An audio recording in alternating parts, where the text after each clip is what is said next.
So good morning guys. तो चलिए start करते हैं आज के यानी कि 16 सितंबर के इंपॉर्टेंट करंट अफेयर्स को। तो इस प्रश्न में आपसे पूछ रहे हैं अभी हाल ही में भारत का पहला टील कार्बन अध्ययन ये कहाँ पे किया गया? तो आंसर होगा केवलादेव नेशनल पार्क में। और केवलादेव नेशनल पार्क ये कहाँ पर है? ये राजस्थान में है, राजस्थान के भरतपुर में।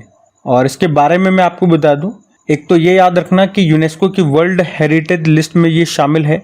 1985 में इसको शामिल किया गया था। ये भारत का पहला रामसर स्थल भी है, 1981 में बना था। और इसे भरतपुर में घना पक्षी विहार कहते हैं। और सलीम अली की कर्मस्थली भी इसी को कहा जाता है। और अभी ये न्यूज़ में क्यों है? क्योंकि अभी यहीं पे भारत में टील कार्बन पर पहला अध्ययन, पहली स्टडी की गई है। अच्छा, अब ये टील कार्बन का क्या अर्थ हो गया? देखो, वो कार्बन जो हमारे फ्रेश वाटर वेटलैंड्स होते हैं, यानी कि ताजे पानी के जो दलदल होते हैं, जो झीलें होती हैं, ये कार्बन काफ़ी हद तक पौधों, माइक्रोब्स और ऑर्गेनिक मैटर्स में स्टोर करती है। देखो, आप सभी जानते होंगे जो पेड़ पौधे होते हैं वो कार्बन डाइऑक्साइड को सोखते हैं और ऑक्सीजन को छोड़ते हैं। पर जो वेटलैंड्स होते हैं वो ये काम और भी बेहतर तरीके से करते हैं। यहाँ की मिट्टी, यहाँ के पौधे ज़्यादा कार्बन स्टोर करते हैं, जो पर्यावरण के लिए बिल्कुल फ़ायदेमंद होता है। तो अभी भारत का पहला टील कार्बन स्टडी ये राजस्थान के केवलादेव नेशनल पार्क में किया गया। यहाँ वैज्ञानिकों ने ये समझने की कोशिश की है कि ये वेटलैंड कार्बन को कैसे स्टोर करते हैं और इनका क्लाइमेट चेंज के साथ क्या कनेक्शन है। देखो, आप ऐसे याद रखो, जो जमीन पे जो पेड़ पौधे उगते हैं वो कार्बन डाइऑक्साइड को अवशोषित करते हैं, कैप्चर करते हैं, तो उसे हम कहेंगे ग्रीन कार्बन। एक होता है ब्लू कार्बन। तो इसमें जो प्लांट्स होते हैं, जो कोस्टल एरियाज में जो प्लांट्स होते हैं, वो जो कार्बन को अवशोषित करेंगे उसे ब्लू कार्बन कहा जाएगा। और एक होता है टील कार्बन, मतलब वेटलैंड्स जो कार्बन को अवशोषित करते हैं उसे टील कार्बन कहा जाता है। और अभी हमने देखा कि भारत का पहला टील कार्बन स्टडी ये कहाँ पे किया गया? केवलादेव नेशनल पार्क में। और वेटलैंड्स की बात है तो आपको पता है, अभी हमने पढ़ा था भारत में टोटल कितने रामसर स्थल हो चुके हैं, मतलब भारत के कितने वेटलैंड्स हैं, आर्द्र भूमियां हैं जिनको रामसर स्थलों की सूची में शामिल किया गया। तो अभी 85 हो चुके हैं। सबसे ज़्यादा तमिलनाडु में है 18। और अगर नेशनल पार्क से प्रश्न बनेगा तो ऐसे बन जाएगा कि सबसे पुराना नेशनल पार्क कौन सा है? तो जिम कॉर्बेट नेशनल पार्क है। इसका पहले हेली नेशनल पार्क इसका नाम हुआ करता था, फिर इसका नाम बदल करके रामगंगा नेशनल पार्क कर दिया, क्योंकि इसके अंदर से रामगंगा नदी निकलती है। ये आपको उत्तराखंड में मिलेगा। और अगर पूछे एरिया वाइज, क्षेत्रफल की दृष्टि से भारत का सबसे बड़ा नेशनल पार्क या सबसे ऊंचाई पर नेशनल पार्क कौन सा है? तो ऊंचाई वाला क्षेत्र कहाँ पर है? लद्दाख में है। तो इसका उत्तर हो जाएगा लद्दाख, और नाम है हेमिस नेशनल पार्क। और वहीं अगर इसका उल्टा पूछ लूँ, सबसे छोटा एरिया वाइज सबसे छोटा नेशनल पार्क भारत का कौन सा है? तो साउथ बटन नेशनल पार्क है, ये आपको अंडमान निकोबार में मिलेगा। तो ये अच्छा प्रश्न है, इसको आप ध्यान में रखिएगा। अच्छा, इसी तरह से मैं कुछ और पार्कों के बारे में आपको बताता हूँ जो न्यूज़ में रहे थे, और ये भारत के पहले हैं किसी न किसी कारण से, तो ध्यान में सुनना। जैसे कि पूछे भारत का पहला जियो पार्क कहाँ पे बनेगा? ये मध्य प्रदेश के जबलपुर में। भारत का पहला वैदिक थीम पार्क कहाँ बना? नोएडा में। भारत का पहला टायर पार्क बना कोलकाता में। भारत का पहला जेंडर पार्क बना केरल के कोझिकोड में। देश का पहला एआई और रोबोटिक टेक्नोलॉजी पार्क ये बना है बेंगलुरु में, जैसे आप बोलते हो आर्ट पार्क। भारत का पहला ई वेस्ट इको पार्क बनेगा दिल्ली में। भारत का पहला डार्क स्काई पार्क बना पेंच टाइगर रिजर्व में। भारत का पहला दिव्यांग पार्क ये कहाँ पर बना? मध्य प्रदेश के होशंगाबाद में। तो ये भी जरूर ध्यान में रखना। अगला प्रश्न देखते हैं। फिर अगले प्रश्न में पूछ रहे हैं, हाल ही में भारतीय नौसेना ने विशाखापत्तनम में कलवरी पनडुब्बी पलायन प्रशिक्षण सुविधा शुरू की है। इसका नाम क्या है? तो इसका नाम है विनेत्रा। तो अभी भारतीय नौसेना ने आंध्र प्रदेश के विशाखापत्तनम में स्थित आईएनएस सातवाहन में अपने प्रमुख पनडुब्बी प्रशिक्षण अड्डे पर स्वदेशी रूप से डिजाइन और विकसित कलवरी पनडुब्बी पलायन प्रशिक्षण सुविधा शुरू की है। और इस कलवरी पनडुब्बी पलायन प्रशिक्षण सुविधा का नाम है विनेत्रा। विनेत्रा का मतलब होता है प्रशिक्षक, यानी कि ट्रेनर। और इसका निर्माण अगर पूछे किसने किया? Larsen and Toubro defence company ने। तो यहाँ पे होगा क्या? जैसा कि नाम में क्लियर है, यहाँ पे कलवरी श्रेणी के पनडुब्बी चालक दलों को ट्रेनिंग दी जाएगी। अच्छा, अगर हम बात करें कलवरी श्रेणी की पनडुब्बी की, तो भारतीय नौसेना के प्रोजेक्ट 75 के तहत बनने वाली ये पहली पनडुब्बी थी INS कलवरी, जिसे 2017 में लॉन्च किया गया था और इसके तहत 6 पनडुब्बियां बनी है, जिसमें से 4 नौसेना में शामिल हो चुकी है। मैं आपको सारी 6 के 6 बता देता हूँ। पहली थी INS कलवरी, फिर INS खंडेरी, INS करंच, INS वेला, INS वागीर और INS वागशीर। और इन सब का निर्माण कौन कर रहा है? Mazagon dock ship builders limited Mumbai. तो याद रखना, इस कलवरी पनडुब्बी पलायन प्रशिक्षण सुविधा का नाम क्या है? विनेत्रा। तो प्रश्न ऐसे भी आ सकता है, पूछ ले कि विनेत्रा अभी न्यूज में था, ये क्या है? तो ध्यान रखना। अच्छा, इसी तरह से कुछ और नाम मैं आपको रिवाइज कराता हूँ, ये भी सारे न्यूज में थे, देखना। जैसे आप समुद्र प्रताप क्या है? ये भारत का पहला प्रदूषण नियंत्रण पोत है और इसको बनाया है गोवा शिप बिल्डर्स लिमिटेड ने। किसके लिए? भारतीय तटरक्षक बलों के लिए। आदित्य क्या है? भारत की पहली सौर ऊर्जा से चलने वाली नाव है, केरल में इसको लॉन्च किया गया था। भीष्म क्या है? पोर्टेबल हॉस्पिटल है, अभी भारत ने यूक्रेन को गिफ्ट भी किए थे इस तरह के हॉस्पिटल्स। गौरव क्या है? लॉन्ग रेंज ग्लाइड बॉम्ब है। नागास्त्र 1 आत्मघाती ड्रोन है। उग्रम स्वदेशी असॉल्ट राइफल है। और अरुधरा क्या है? मध्यम शक्ति रडार है। विभव स्वदेशी स्व निष्क्रिय एंटी टैंक माइन है। जिलेंडिया ये 8वां महाद्वीप खोजा गया, न्यूजीलैंड इसी का हिस्सा है। नभमित्र, इसरो ने एक डिवाइस बनाया था मछुआरों के लिए, उसका नाम नभमित्र रखा था। प्रबल क्या है? भारत की पहली लंबी दूरी की रिवॉल्वर है। लीसा क्या है? उड़ीसा ने भारत की पहली क्षेत्रीय AI न्यूज एंकर को लॉन्च किया है, उसका नाम है लीसा। और सिग 716 ये असॉल्ट राइफल्स है जो कि भारत अमेरिका से खरीद रहा है। तो इस तरह से ये कुछ नाम हैं जो आपके न्यूज में रहते किसी न किसी कारण से, और ये आपको जरूर ध्यान में होने चाहिए क्योंकि यहाँ से भी प्रश्न बन रहे हैं ऐसे वाले। अभी अगला प्रश्न देखते हैं, तो ये पॉइंट्स ध्यान में रखना। अगला प्रश्न देखते हैं। फिर अगले प्रश्न में पूछ रहे हैं, अभी हाल ही में वर्ष 2024 के जैक्सन वाइल्ड लीगेसी पुरस्कार से किसे सम्मानित किया गया? तो आंसर होगा माइक पांडे को। तो गोरखपुर के प्रसिद्ध फिल्म निर्माता है माइक पांडे, जिनको अभी 2024 जैक्सन वाइल्ड लीगेसी अवार्ड से सम्मानित किया गया। ये जो अवार्ड है ये वन्य जीव और पर्यावरण फिल्म निर्माण में सर्वोच्च सम्मान में से एक है। और क्यों मिला इनको? तो उन्होंने अपनी फिल्मों से वन्य जीव और पर्यावरण मुद्दों के बारे में लोगों में काफी ज्यादा जागरूकता बढ़ाई है, इसीलिए इनको ये सम्मान मिला है। और इनकी एक डॉक्यूमेंट्री बड़ी फेमस है जिसका नाम है shark of silence, whale shark in India, क्योंकि इस डॉक्यूमेंट्री ने व्हेल शार्क जैसे प्रजातियों को बचाने में काफी मदद की है, इसीलिए ये डॉक्यूमेंट्री इनकी बहुत फेमस है। अब देखो अवार्ड वाला प्रश्न है, तो पूरे 2024 के अवार्ड्स तो मैं आज आपको रिवाइज नहीं करा रहा हूं, लेकिन जो लेटेस्ट अभी अभी दिए गए अवार्ड हैं वो मैं आपको रिवाइज करा रहा हूं, वो ध्यान से सुनना। जैसे कि आपको याद होगा Nelson Mandela life time achievement award मिला था किसे? विनोद गणात्रा को, फिल्मों के क्षेत्र में दिया गया। और इसी तरह से वर्ल्ड हेल्थ ऑर्गेनाइजेशन ने नेल्सन मंडेला पुरस्कार दिया था, भारत की एक संस्था है निमहंस, उसको मिला था। और ये मिलते जुलते प्रश्न है इसलिए मैंने एक साथ लिख दिए, ध्यान में रखना। अभी पेन पिंटर साहित्यिक पुरस्कार 2024 मिला अरुंधति रॉय को। उत्तर प्रदेश की है आरती, ऑटो ड्राइवर है। किंग चार्ल्स तृतीय से अमल क्लूनी महिला सशक्तिकरण पुरस्कार इनको मिला था, ये प्रश्न एग्जाम में आ चुका है। Commonwealth short story prize 2024 Sanjana Thakur को मिला, उनके उपन्यास ऐश्वर्या रॉय के लिए। और 12वां विश्व हिंदी सम्मान डॉक्टर उषा ठाकुर को मिला। शिव शंकरी जो कि तमिल लेखिका हैं। डॉक्टर सी नारायण रेड्डी राष्ट्रीय साहित्यिक पुरस्कार मिला इनको। नरेंद्र मोदी ये भी रशिया की यात्रा पे गए थे तो वहां का सर्वोच्च नागरिक सम्मान इनको मिला था, जिसको order of Saint Andrew the Apostle कहते हैं। और हमारी राष्ट्रपति जी जब तिमोर लेस्ते गई थी तो वहां का सर्वोच्च नागरिक सम्मान ग्रैंड कॉलर ऑफ ऑर्डर से इनको सम्मानित किया गया। और फिर ये फिजी गई थी तो वहां का भी सर्वोच्च सम्मान इनको मिला, जिसे कंपेनियन ऑफ द ऑर्डर कहते हैं। प्रोफेसर के चोकलिंगम जो कि तमिलनाडु से हैं, हंस वोन हेंटिंग पुरस्कार मिला इनको, और ये भी इंपॉर्टेंट है। रिगोबर्टा मेंचुतुम ये ग्वाटेमाला से हैं। अभी गांधी मंडेला पुरस्कार 2020 इनको मिला था।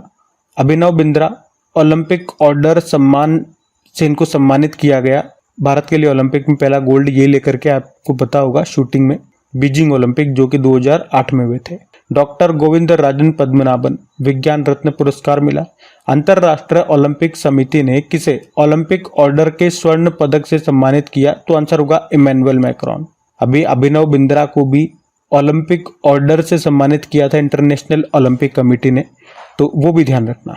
तो लगभग 14-15 मैंने आपको इंपॉर्टेंट अवार्ड से रिवाइज करा है, ध्यान रखना। अगला प्रश्न देखते हैं। फिर अगले प्रश्न में पूछ रहे हैं कि अभी treasures of the Gupta empire नाम की बुक को अभी लॉन्च किया गया है, इसके लेखक कौन है? तो आंसर होगा डॉक्टर संजीव कुमार। तो बुक का नाम है ट्रेजर्स ऑफ गुप्ता एम्पायर। तो ये बुक भारत के सबसे प्रभावशाली ऐतिहासिक काल गुप्त वंश के बारे में बताती है और इसे लिखा किसने है? डॉक्टर संजीव कुमार ने इस बुक को लिखा है। तो बुक का नाम और लेखक का नाम आपको याद रखना है। अच्छा, अब यहाँ पे 2024 के कुछ इंपॉर्टेंट बुक्स मैं आपको साथ में रिवाइज कराता हूँ। तो अश्विन प्रभु अभी sculpted stones mysteries of Mamallapuram नाम से बुक लिखी। प्रोफेसर एस डे मुनि डेबलिंग इन डिप्लोमेसी नाम से बुक लिखी। Shobhana K Nair Ramvilas Paswan the weather vane of Indian politics नाम से बुक लिखी। Chitra Banerjee an uncommon love the early life of Sudha and Narayana Murthy नाम से बुक लिखी। M J Akbar Gandhi a life in 3 campaigns नाम से बुक लिखी। माधव गोडबोले बाबरी मस्जिद राम मंदिर दुविधा नाम से बुक लिखी। Raghuram Rajan breaking the mould री इमेजिंग इंडियाज इकोनॉमिक फ्यूचर नाम से बुक लिखी। हुमा कुरैशी जेबा एन एक्सीडेंटल सुपर हीरो नाम से बुक लिखी। Twinkle Khanna welcome to paradise नाम से बुक लिखी। Sharmistha Mukherjee Pranab my father a daughter remembers नाम से बुक लिखी थी इन्होंने।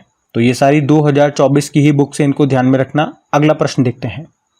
फिर अगले प्रश्न में पूछ रहे हैं अभी हाल ही में ब्रुसेल में हुए डायमंड लीग 2024 के फाइनल में नीरज चोपड़ा ने कौन सा मेडल जीता? तो आंसर होगा सिल्वर मेडल। तो ब्रुसेल के बेल्जियम में अभी डायमंड लीग 2024 का आयोजन किया गया और उसमें नीरज चोपड़ा ने दूसरा पदक यानी कि सिल्वर मेडल जीता है। यहाँ पे इन्होंने कितना थ्रो किया था? 87.86 मीटर। और यहाँ पे गोल्ड किसने जीता? पहले स्थान पे कौन रहे? ग्रेनेडा के एंडरसन पीटर्स। इन्होंने कितना थ्रो किया? 87.87 मीटर थ्रो। अब आप देखो कितना सा फासला है, 0.01 मीटर का, या यूं कहूं कि 1 सेंटीमीटर के अंतर से ये पहले से दूसरे स्थान पे आ गए। बाकी नीरज चोपड़ा 2022 में डायमंड लीग ट्रॉफी जीतने वाले ये पहले भारतीय बने थे। देखो अभी नीरज चोपड़ा से आपको याद होएगा, अभी लुसाने डायमंड लीग 2024 का जो आयोजन हुआ था उसमें भी नीरज चोपड़ा ने सिल्वर जीता था। और अभी पेरिस ओलंपिक 2024 में भारत ने टोटल 6 मेडल जीते थे, जिसमें से 5 ब्रोंज थे और 1 सिल्वर था। वो सिल्वर एकमात्र यही था जो नीरज चोपड़ा लेकर के आए थे। वहां पे इन्होंने 89.45 मीटर का थ्रो किया था और वहां पे गोल्ड पाकिस्तान के अरशद नदीम ने जीता था 92.97 मीटर थ्रो के साथ, और ये रिकॉर्ड है। और टोक्यो ओलंपिक 2020 में भी गोल्ड लेकर के आए थे नीरज चोपड़ा। 2018 में अर्जुन पुरस्कार मिला इनको, 2021 में मेजर ध्यानचंद खेल रत्न पुरस्कार, 2022 में पद्मश्री पुरस्कार मिला। और इन्हीं के सम्मान में 7 अगस्त को भाला फेंक दिवस के रूप में मनाते हैं हम, क्योंकि 7 अगस्त 2023 को ही ये गोल्ड लेकर के आए थे टोक्यो ओलंपिक में। तो ध्यान रखना ये। अगला प्रश्न देखते हैं।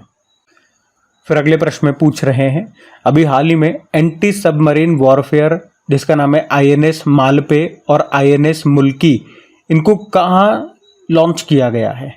तो आंसर होगा केरल। तो एंटी सबमरीन वॉरफेयर है, मतलब ये सबमरीन को नष्ट करने वाले छोटे जहाज होते हैं।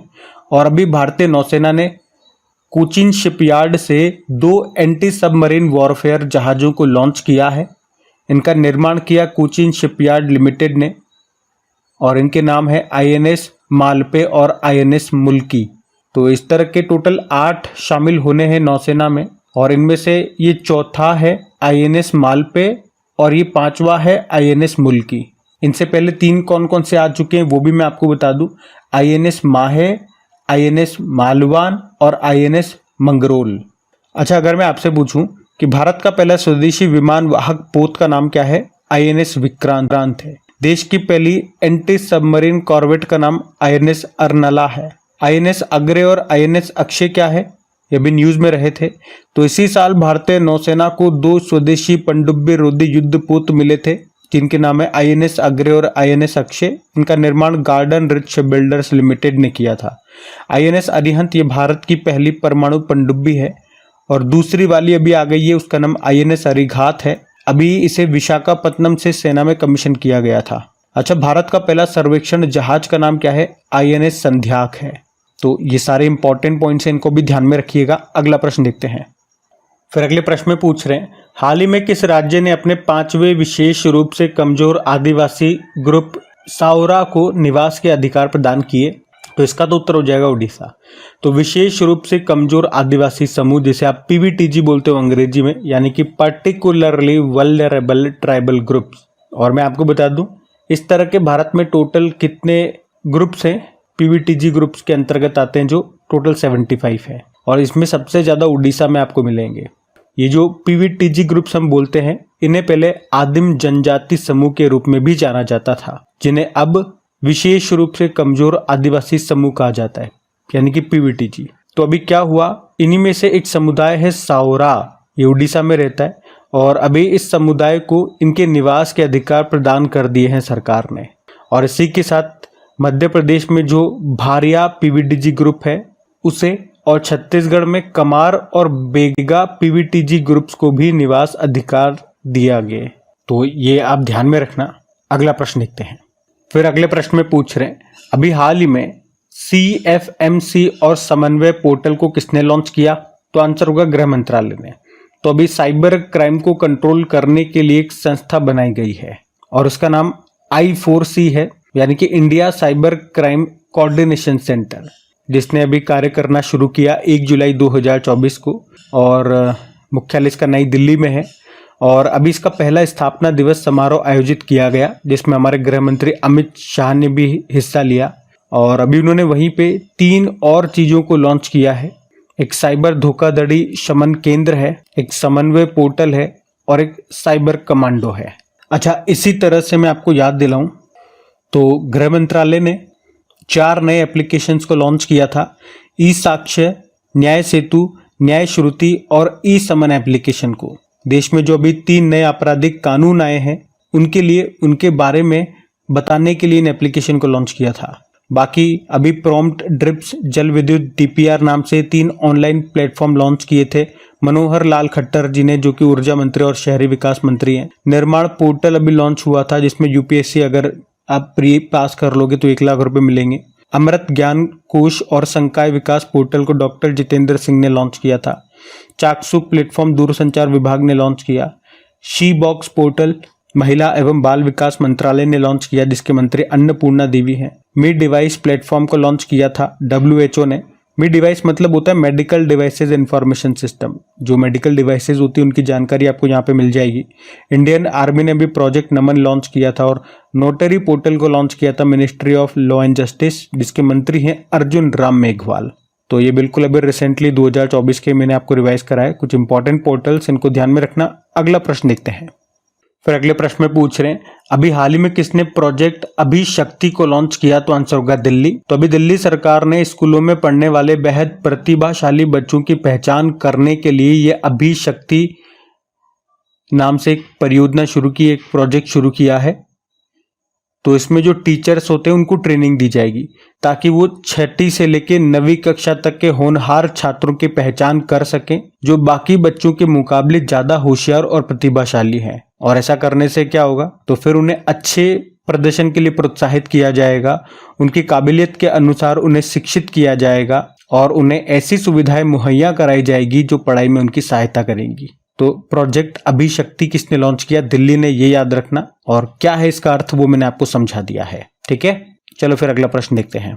फिर अगला प्रश्न क्या कह रहा है कि अभी पाकिस्तान के पूर्व राष्ट्रपति की संपत्ति शत्रु संपत्ति अधिनियम 1968 के तहत कहाँ नीलाम की जाएगी? तो आंसर होगा उत्तर प्रदेश। तो शत्रु संपत्ति अधिनियम 1968 यानी कि एनिमी प्रॉपर्टी एक्ट 1968, और इसके तहत जो भी व्यक्ति भारत से पाकिस्तान या चाइना चले गए, वहां पे परमानेंट वो शिफ्ट हो गए, तो उनकी संपत्ति भारत में जो भी है उसको गवर्नमेंट जब्त कर लेगी और उसे नीलाम कर देगी। याद रखना, पाकिस्तान और चीन ये शत्रु देश यानी कि एनिमी कंट्रीज में आते हैं हमारे लिए। और इसका भी एक केस यहाँ पे हो रहा है कि उत्तर प्रदेश में जो पाकिस्तान के पूर्व राष्ट्रपति थे परवेज मुशर्रफ, उनकी संपत्ति है कहाँ पे? उत्तर प्रदेश के बागपत जिले में लगभग 13 बीघा की जमीन है। तो अभी उत्तर प्रदेश ने कहा कि इस एक्ट के द्वारा हम इसे नीलाम करेंगे। तो ये याद रखना कौन सा एक्ट है? एनिमी प्रॉपर्टी एक्ट 1968, शत्रु संपत्ति अधिनियम 1968। तो गाइज ये थी आज के आपके करंट अफेयर्स की क्लास। कमेंट करके ज़रूर बताइएगा सेशन आपको कैसा लगा। अच्छा लगा तो प्लीज़ वीडियो को लाइक ज़रूर कीजिएगा, दोस्तों के साथ में एक बार वीडियो को शेयर ज़रूर कर देना। बाकी पीडीएफ के बारे में आपको हमेशा बताता हूँ, टेलीग्राम चैनल पे अपनी पीडीएफ मिल जाती है बिल्कुल फ्री ऑफ कॉस्ट, जिसका लिंक नीचे डिस्क्रिप्शन बॉक्स में गिवन है। वहाँ पे जाकर के ज्वाइन का बटन होगा, उसे ज्वाइन कर लीजिएगा ताकि जब भी पीडीएफ या वीडियो अपलोड होगा उसका नोटिफिकेशन सबसे पहले आपको मिल सकेगा। तो अब यहाँ पे हम कल के करंट अफेयर्स का क्विक रिवीजन कर रहे हैं, तो बिल्कुल ध्यान देना। 15 सितंबर के इंपॉर्टेंट करंट अफेयर्स का यहाँ पे मैं आपको क्विक रिवीजन करवा रहा हूँ। तो पहला प्रश्न है, अभी नेशनल हिंदी डे कब मनाया? तो आंसर होगा 14 सितंबर। जांस्कर महोत्सव मनाया लद्दाख में। फिर पूछा चौथा अखिल भारतीय राजभाषा सम्मेलन 2024 का आयोजन कहाँ पे किया? तो नई दिल्ली। और टाइम मैगजीन की 2024 की दुनिया की सर्वश्रेष्ठ कंपनियों की लिस्ट में टॉप भारतीय कंपनी कौन सी है? HCL technology. 16वें बहुपक्षीय अभ्यास काकाडू का आयोजन ये कहाँ पे होगा? ऑस्ट्रेलिया। और मतदाताओं को सभी स्तरों पर न्यायाधीशों के चुनाव की अनुमति देने वाला दुनिया का पहला देश ये बन गया है मैक्सिको। केंद्रीय मंत्री ने राजीव रंजन सिंह उर्फ लल्लन सिंह ने कहाँ रंगीन मछली एप्लीकेशन को लॉन्च किया? भुवनेश्वर। और ग्लोबल बायो इंडिया 2024 का आयोजन किया गया नई दिल्ली में। और आखिरी प्रश्न पूछा अंतरराष्ट्रीय हॉकी फेडरेशन के अध्यक्ष के दूसरे कार्यकाल के लिए किसे चुना गया? नाम बताओ। मोहम्मद तैयब इकराम को। तो चलिए भी कल का होमवर्क प्रश्न भी देखते हैं और सेशन एंड करते हैं। तो कल के वीडियो में पूछा था खेलो इंडिया यूनिवर्सिटी गेम्स 2023 का खिताब किसने जीता? तो उत्तर होगा चंडीगढ़ यूनिवर्सिटी ने। तो आप सभी ने प्रश्न का बिल्कुल सही उत्तर दिया। अब ये रहा आज का आपका होमवर्क प्रश्न।